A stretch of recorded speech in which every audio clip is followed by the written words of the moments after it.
So I was having one of those conversations with a friend of mine, Mark, and he brought up tone controls, and he was asking, genuinely asking, what happened? How come there's no tone controls anymore in audiophile-oriented products? And I said, yeah, it is kind of weird. It used to be, in the early days, I just checked that Audio Research had tone controls, bass and treble controls on their preamplifiers, SP2, SP3, SP4. Was there an SP5? Anyway, they were there until the late 70s, more or less. And then they were gone. And then no high-end audio company had tone controls. Mark Levinson didn't, Conrad Johnson didn't, Spectral didn't. I mean, AGI had this really cool AGI preamp back then.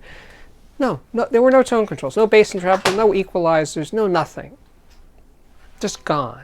Gone. And then, well, I shouldn't say they were completely gone. Like, I think Macintosh had tone controls. So some outliers did. But for the mainstream, two-channel audiophile companies, no tone controls, no equalizers, no nothing. Now, as we were having this discussion, I remembered this company that Mark Levinson had called Cello. And the first product, or really early product from Cello, was called the Palette. And it was a 6-band equalizer. And it was gorgeous, stunning. I'm showing you a picture of it right now. Just an incredible industrial design, and the feel of those controls, of those knobs, was just extraordinary. They went click, click, click, click, click, and it just had this, it was just incredible. And it did sound good. And I worked for a dealer, Sound by Singer, that sold the Palette.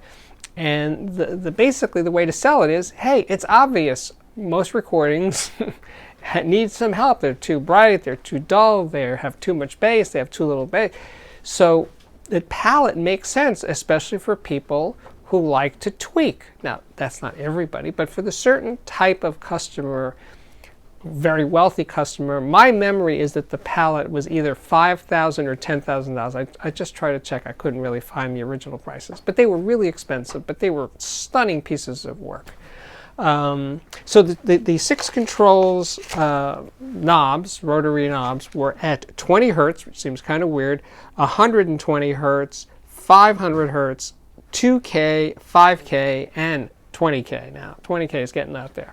But in any case, those were the controls, and it was, again, beautifully designed. And I knew a few people that bought them, and they really, really, really seemed to enjoy them. So the mystery is, eventually Cello's gone. Nobody, no one's making Cello palettes anymore.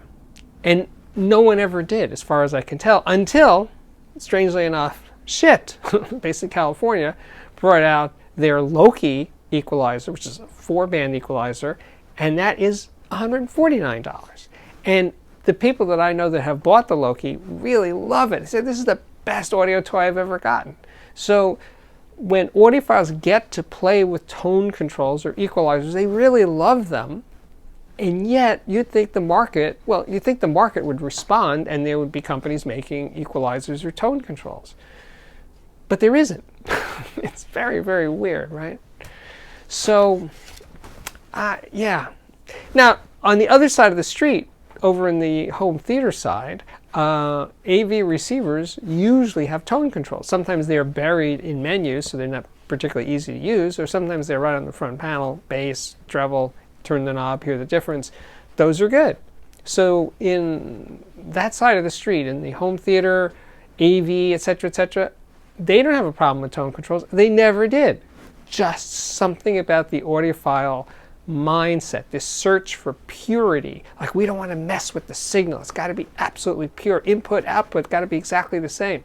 And of course, when people make records, for the most part, they equalize them. Sometimes a lot, and very obviously, right? So the people making records don't have any fear of tone controls. But the people who call themselves audiophiles, or who are audiophiles in denial, the so-called music lovers, they have a thing about tone controls. Tone controls are just not acceptable. It is some sort of purity test. There's no other way of looking at it. So I want to know where you stand. How do you feel about tone controls and or equalizers?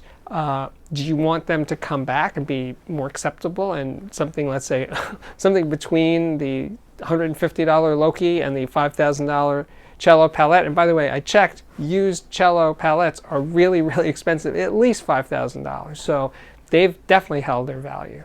Would you like something in the middle? Maybe a $1,000 equalizer, whatever. Tell us all about it in the comments section below. My name is Steve Guttenberg. This is the Audiophiliac Daily Show.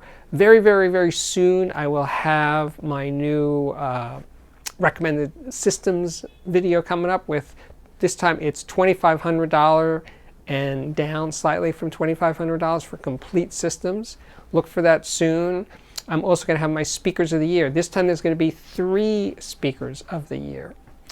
I'm not going to say anything more about that, but that's coming up within a week or so. And other than that, I can tell you this. My name is Steve Guttenberg. This is the Audiophiliac Daily Show. And it's now coming to you 5 or 6 days a week.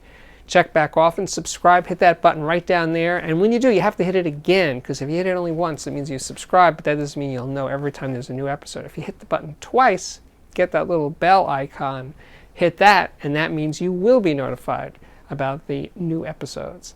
You can follow me on Twitter at AudiophiliacMan. You can follow me on Instagram at steve.guttenberg. And best of all, you can check out my Patreon page at patreon.com/audiophiliac. And as always, thank you so much for watching. See you again real soon.